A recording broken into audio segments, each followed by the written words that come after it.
Depuis des temps immémoriaux, les humains cherchent à canaliser et exploiter l'énergie de la Terre et de l'espace. Notre planète est quadrillée d'un réseau énergétique très fort, aux intersections duquel s'élèvent des vortex qui communiquent avec l'infinité du cosmos. Notre but, trouver ces lieux et faire parler la mémoire qui y est enfermée. Bienvenue dans Pendulum Resilience.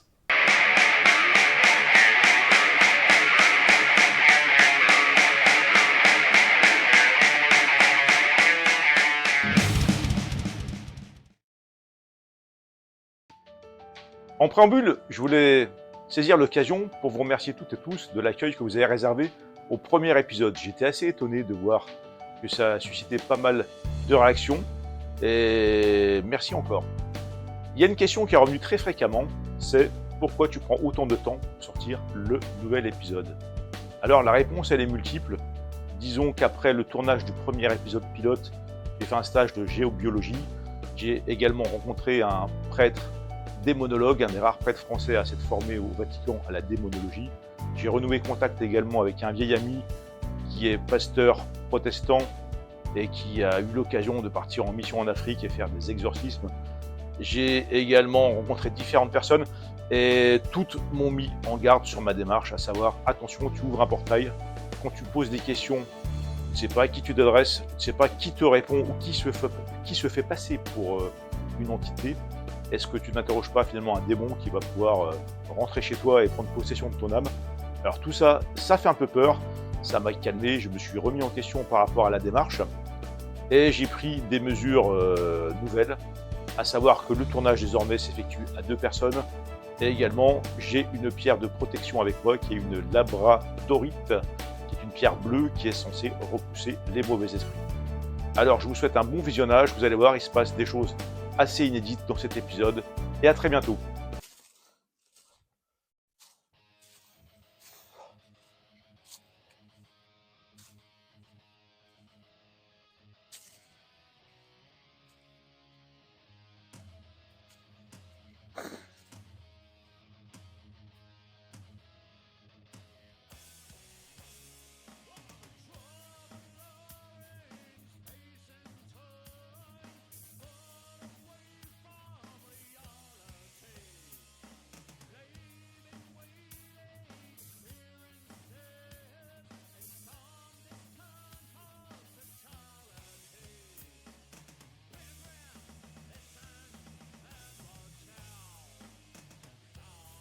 Bonjour à tous, salut les amis, bienvenue sur le chemin des fortins du Donon.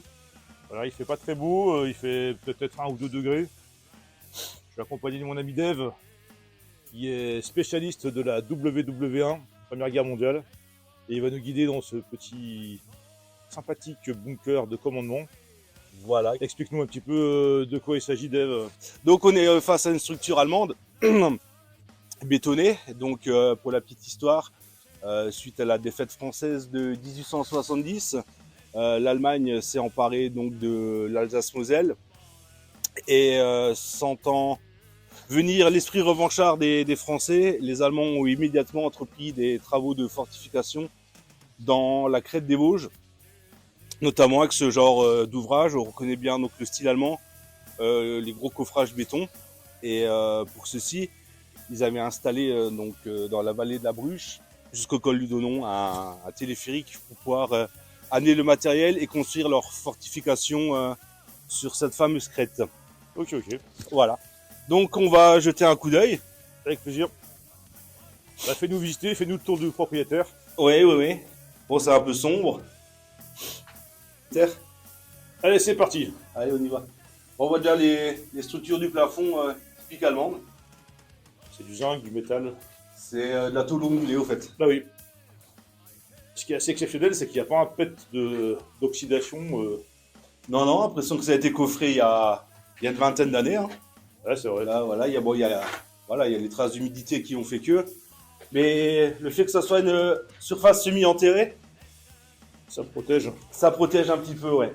Et tu disais c'était construit donc bien avant la guerre de 14 alors. Bien avant la guerre de 14, C'est juste après la guerre de 1870, hein, les Allemands ont décidé de fortifier toute la région, parce qu'il faut savoir que ici, on est quand même au Donon, on est au carrefour de trois départements. Hein, Oui. il y a le 54, 57, 88, et le 57 étant allemand, le 54 et le 88 étaient encore sous joug française, donc ils étaient quand même très proches l'un des autres, c'était frontalier. Donc Donc c'est une situation stratégique c'était et stratégique, de surveillance par rapport à ce qui se passait de l'autre côté de la frontière. c'était stratégique, il fallait fortifier, parce qu'on savait très bien du côté allemand que les Français, un jour ou un autre, essaieraient de reprendre l'Alsace et la Moselle. Ok. Donc voilà, toujours hein, les mêmes structures au plafond. Ouais. Il y a ton ondulé partout, quoi. Mais c'est vrai que l'état du béton, il est, bon, hormis les coulures qu'on peut observer ici et là, mais Ouais, bah, le béton, il est, on croyait que c'était coffré par ton beau-frère il y a l'année dernière. Quoi. c'est le savoir-faire allemand. Déjà de l'époque, hein, Ouais, le fameux métal, béton armé. et qui était coulé, coffré sur place. Hein. Ouais, est-ce qu'on voit encore la trace des planches de coffrage? Ouais. Bah tiens, en parlant de planches, là, tu as.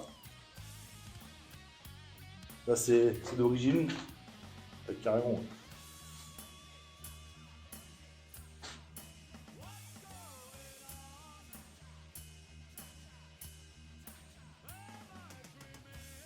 Toujours, voilà, avec les meurtrières. Hein. Parce que c'est un centre de commandement qui ne doit pas être défendu. Ouais. Donc là, on peut très bien imaginer des petits fusils mitrailleurs.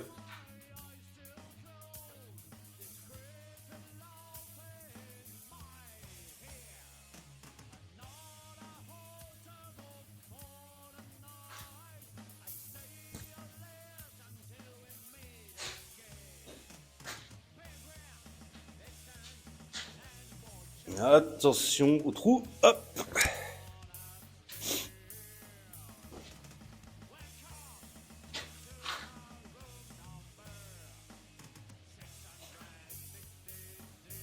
Voilà, on arrive encore dans une salle, une grande salle principale. Donc c'est vraiment là la salle où il y avait l'état-major qui certainement. On devait se réunir. Oui. Là, on peut imaginer, je pense, un lavabo. D'autres te diront, ouais, non, il y avait une mitrailleuse, un canon, c'est juste pas possible, hein, parce que si tu regardes. Ouais, mais si c'était un lieu de vie où il y avait des gens cantonnés là pendant des mois, effectivement, imaginez. Ou alors peut-être une cuisine, on ne sait pas. Faudrait que je regarde pour récupérer les plans quelque part. Ils doivent exister. C'est vrai que l'épaisseur du bloc, elle est assez Mm. massive.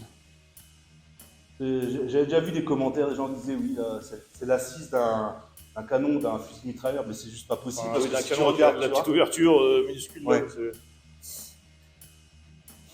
c'est juste pas possible.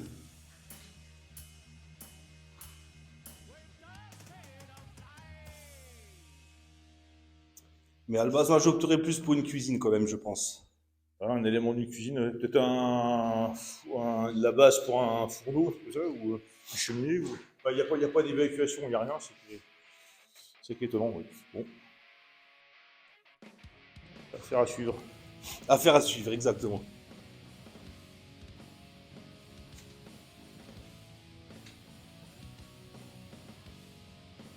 Hop, là, t'as encore une salle, tu vois.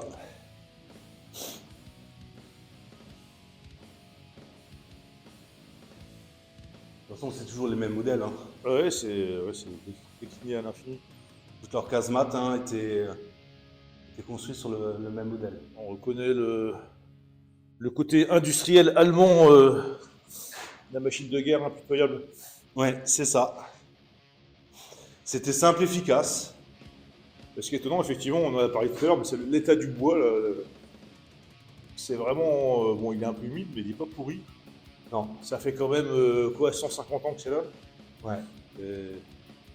Il n'a presque pas bougé. Ouais, c'est top. Hein.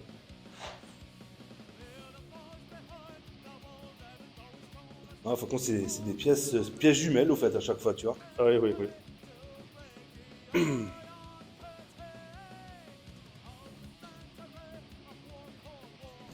Hop. Là, il y a encore deux petites pièces.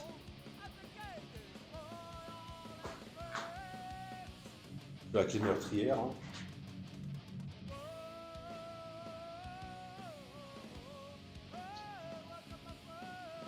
Système de chauffage. En haut aussi, on voit très bien qu'il va y avoir certainement un fourneau ici. Ok, ouais. Alors, est-ce que c'était la chambrée d'un officier? Ah, peut-être. Du chauffage.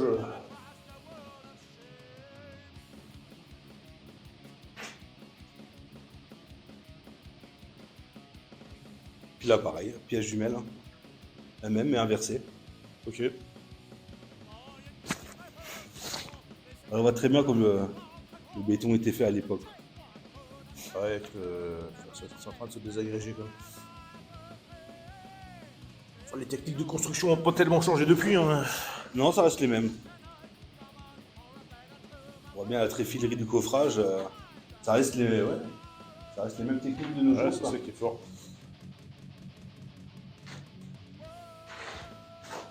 Une arrivée de chauffage, aération. Là. Pièce jumelle, tac tac. Ok. Là, c'est vrai qu'il est long. Hein. Ah oui, oui. De vue de l'extérieur, tu te dis aura, et une fois que t'es dedans, tu te rends compte vraiment. On avait déjà vu l'épaisseur des murs à chaque cloison, ça prend pas mal de place. Il devait avoir une porte. Ouais, il doit certainement y avoir une porte à cet endroit, si je regardais. Ouais, parce que c'est encore les gonds là. Les traces de gonds. Ah, exact. Oui, je pense qu'il y avait quand même des portes, ils vivaient pas au cas de courant d'air Ouais, non plus, les sinon- gars. Je pense qu'au bout de quelques jours ici, Là, t'avais un je chope une évier. pneumonie. Là, un évier.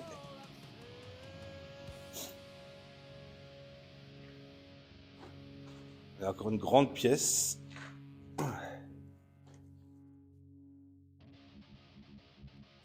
Avec tous les systèmes de chauffage. Pareil, il doit y avoir deux gros poêles à bois ici, je pense. Ok.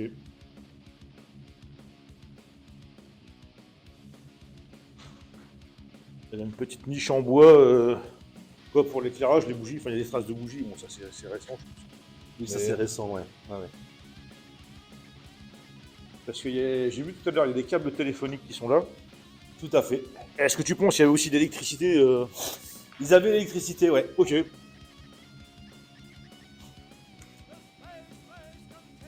Ils avaient l'électricité grâce à des petits groupes indépendants. Et comment il a Et dans certains secteurs, ils avaient même l'eau courante. Ouais, bah c'est vrai que c'est dans le massif ici, c'est pas l'eau qui manque, des sources et compagnie. Justement, un peu plus bas sur le site, il y a encore à peu près une heure et demie de marche, un peu plus bas, Ok. vers la vallée, il y a une ancienne station de pompage. D'accord, carrément, ok. Ah ouais, ils ont fait une petite ville dans la montagne, en fait, les Allemands. Ouais, c'est impressionnant. C'est la station de pompage qui alimentait les casemates en eau potable, quoi. Donc voilà, voilà au bout de la structure. Eh ben nickel. Nous avons fait le tour. Merci Dave pour la petite visite. Mais de rien, de rien. On se retrouve tout de suite pour une séance plus axée sur les PVE. Alors l'idée c'est de voir si, parmi tous les gens qui ont séjourné ici dans des circonstances très rudes, est-ce qu'il y a encore une mémoire des lieux. Alors le but c'est pas de trouver des fantômes ou d'aller à la chasse aux esprits, mais c'est d'interroger les lieux, voir si effectivement dans toutes les émotions, la peur, la violence, la tristesse, tout ce qui a trait à la guerre, finalement, est-ce qu'il reste dans ces murs, qui sont quand même bien épais, des émotions et des souvenirs de cette époque. Donc on se retrouve tout de suite, on installe le matériel et on revient. Ça y est, on est installé, là on a mis quelques bougies pour éclairer, parce que, comme vous l'avez vu, il fait très sombre. Et simplement, ce qu'on va essayer de faire déjà, on arrive dans un lieu comme celui-ci, on ne sait pas où on met les pieds. On va regarder le taux vibratoire du lieu pour savoir si on est plutôt dans le négatif ou dans le positif avant de s'aventurer. Alors pour ce faire, j'ai toujours le pendule, la petite charte qui va bien. Donc ça permet de mesurer l'énergie, le taux d'énergie du lieu. Et voilà, donc on est à peu près à 8000 unités bovis. Ça veut dire en fait que on n'est pas sur un lieu sain, c'est sûr, mais on n'est pas non plus sur un lieu forcément peuplé d'entités négatives ou un lieu qui soit forcément néfaste à la santé humaine. Et sachant que c'est vrai que Dave, on a vu, enfin, moi, même si on est en plein hiver et qu'il fait froid, le lieu me paraît pas forcément hostile, même si on imagine bien que on n'est pas dans un camp de vacances, mais bien dans un bunker militaire. Et par contre, ce que j'ai fait, parce que suite au premier épisode, j'ai eu pas mal de remarques de gens assez avisés qui m'ont dit attention, tu fais des erreurs parce que tu ouvres des portes et tu ne les refermes pas et tu ne sais pas à qui tu t'adresses. C'est vrai, quand tu t'adresses à la mémoire d'un lieu, est-ce qu'on parle à l'univers, est-ce qu'on parle à des fantômes, à des esprits, voire à des démons? Ça, on ne le sait pas. Et pour ce faire, on m'a recommandé d'utiliser cette petite pierre qui est une labradorite. Labradorite, c'est une pierre de Madagascar et qui a la particularité de repousser les mauvais esprits. Donc c'est vraiment, si vraiment on venait à se faire attaquer par quelque chose de négatif, ça devrait le repousser et ça va éviter de ramener cette entité avec nous à la maison. C'est pas forcément la meilleure des choses. Donc je la pose là, juste pas oublier de la reprendre en repartant. Et puis simplement, bah là, on va commencer à questionner un peu les lieux, sachant que j'ai mis également au sol des baguettes qui sont là, les baguettes de cuivre, alors qu'ils sont en position immobile. C'est vrai qu'elles bougent très facilement, mais il faut un petit peu de force quand même. C'est pour ça qu'on les a mis volontairement un petit peu penchés. Et si vraiment on arrive à interpeller des énergies, on leur demandera si elles ont la possibilité de faire bouger ces baguettes. Donc voilà. Alors déjà, c'est vrai que quand on arrive dans un lieu comme celui-ci, on se présente quand on vient dans une maison qu'on ne connaît pas. Donc simplement, si vous m'entendez, bonjour, si vous êtes là. On est deux personnes, deux visiteurs. On vient juste se rendre compte des conditions de casernement de l'époque. Hein, jusqu'en 14, il y a une bataille assez sanglante en août 14, où il y a eu pas mal de morts des deux côtés. Ici, c'était le siège du commandement allemand pour le Donon. Donc on imagine qu'il y a eu de la souffrance, il y a eu de l'énergie, il y a eu de la violence. Et est-ce que vous êtes encore là? Est-ce qu'il y a quelqu'un encore ici qui pourrait nous parler? Sachant qu'au sol, on a mis également un petit enregistreur numérique, c'est l'appareil avec la diode rouge. Donc simplement, ça va permettre d'enregistrer des basses fréquences, qu'on appelle des PVE. Si à l'oreille humaine, on n'entend pas de réponse, on écoutera en post-production la bande, et peut-être qu'on aura des surprises, on verra bien. Donc simplement, on s'adresse à vous aujourd'hui. Si vous êtes là, n'hésitez pas à venir à notre rencontre. Vous pouvez parler à cet appareil, vous parlez à nous.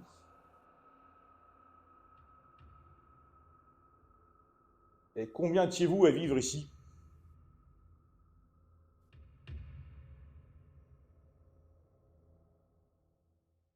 On pourrait poser la question en allemand, mais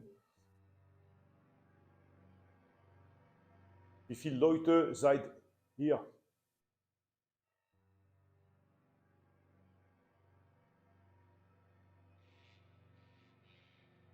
Est-ce que vous savez que la guerre est terminée?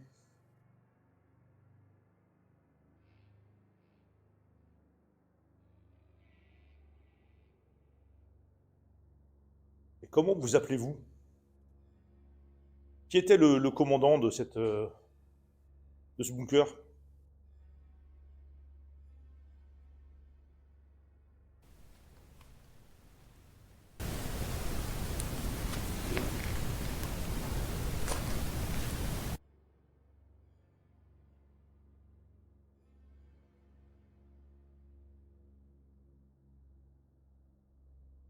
Y a-t-il eu des morts ici dans ce bâtiment?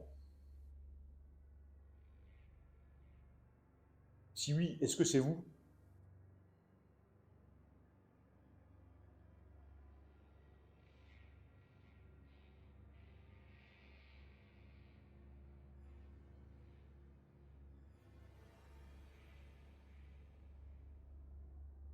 Est-ce qu'il y a quelqu'un ici?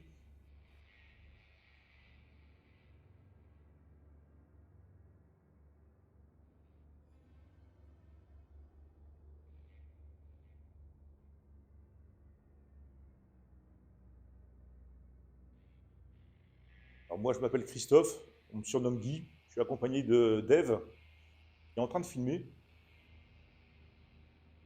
Donc venez à notre rencontre,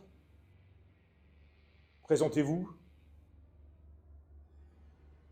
On est ici en toute amitié, on n'est pas là pour des raisons guerrières. On est juste venu voir si votre mémoire est encore là, si vous avez imprégné des lieux par vos émotions. Car avant d'être allemand, vous étiez des humains et vous avez été envoyés à la boucherie comme les Français pour des enjeux qui vous dépassaient sans doute. Alors, vous pouvez venir nous voir et nous expliquer qu'est-ce qui vous a marqué ici.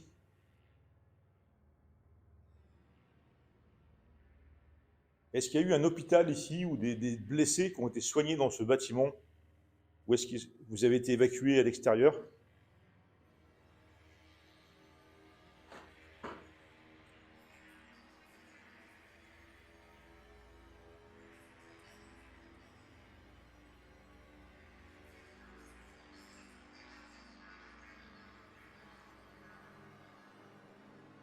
C'est très calme, on ne vous entend pas.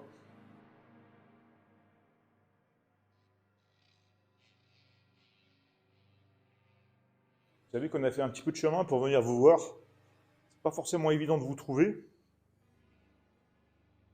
Et le fait de venir vous voir, bah, ça permet aussi de se rappeler de tous ces hommes qui ont vécu ici. Et de diffuser cette mémoire, puisque effectivement les jeunes générations ont tendance à oublier un petit peu les tragédies qu'il y a pu avoir il y a plus de 100 ans.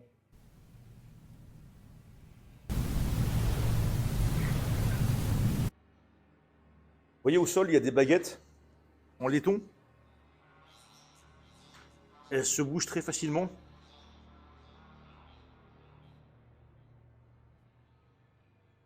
Est-ce que vous êtes capable de les faire bouger?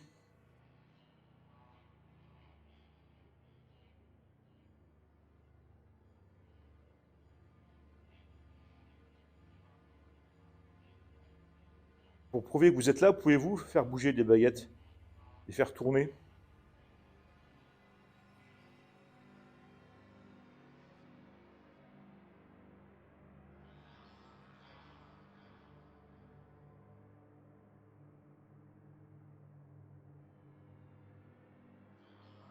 Allez-y.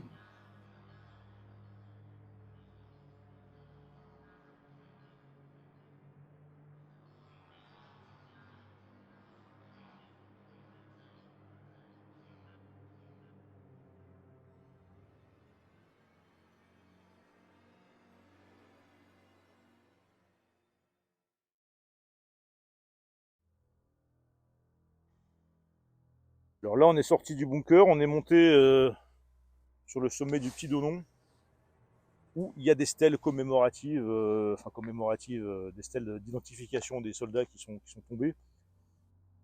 Certaines sont très difficiles à trouver. On en a trouvé une un peu plus évidente que les autres. Simplement, on va mesurer le taux vibratoire du lieu également, voir si on est sur quelque chose de positif, de négatif. Ouais, donc là, on est vraiment sur du 0,100, donc c'est plutôt... on est très très bas, donc ça vibre très très peu. C'est quelque chose de forcément négatif. Et c'est une stèle allemande, a priori. Et là, j'ai mis également en route le détecteur de PVE. Donc on sait simplement, comme dans le bunker, on va essayer d'interroger un petit peu le défunt qui pourrait se trouver là, ou ses collègues qui sont disséminés un peu dans la forêt, donc les esprits de la forêt. Et simplement, est-ce que vous êtes encore là dans ces lieux? Il fait froid, vous êtes tombé il y a très longtemps, mais il y a encore ces pierres. Donc là, avec cette baguette, simplement, moi je peux détecter des pics d'énergie. Alors c'est vrai que là, il y a rien. Est-ce qu'il y a quelqu'un avec nous? Là, je sens que la baguette, elle monte. Donc il y a quand même quelque chose. Ouais. Est-ce que vous êtes là? Pouvez-vous nous dire comment vous vous appelez? Puisque sur la stèle, on a du mal à déchiffrer l'inscription en gothique.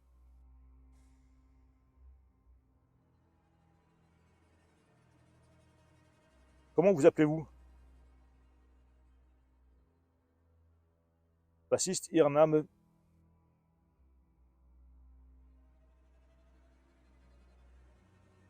Là, je sens une énergie là, qui émane de...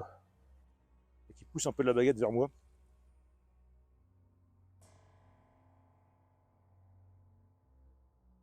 Savez-vous que vous êtes mort? Êtes-vous tombé précisément à cet endroit? Si on considère que ça veut dire oui, effectivement il est tombé là. Pouvez-vous nous dire distinctement votre nom? On peut vous enregistrer avec cet appareil. Ou nous parler, si on peut vous entendre. On vous écoute. En quelle année êtes-vous tombé ici? Est-ce que c'est durant les 2 jours d'âpres combats du 20 et 21 août 1914? Ok. Sachant qu'a priori, il y a eu ici 250 morts allemands et à peu près 500 morts français, d'après ce que j'ai pu lire dans les livres.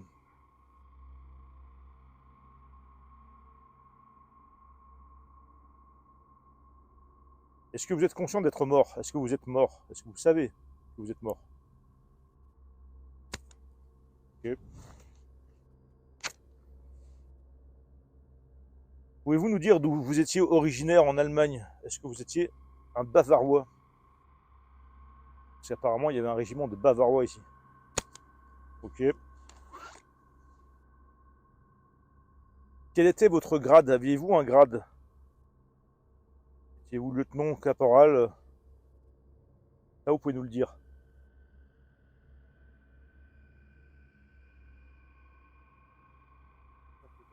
Sapeur? Pionnier?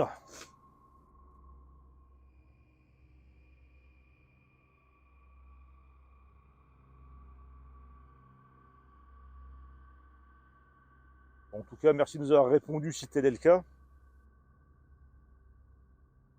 Et on espère que de ne pas avoir troublé votre repos.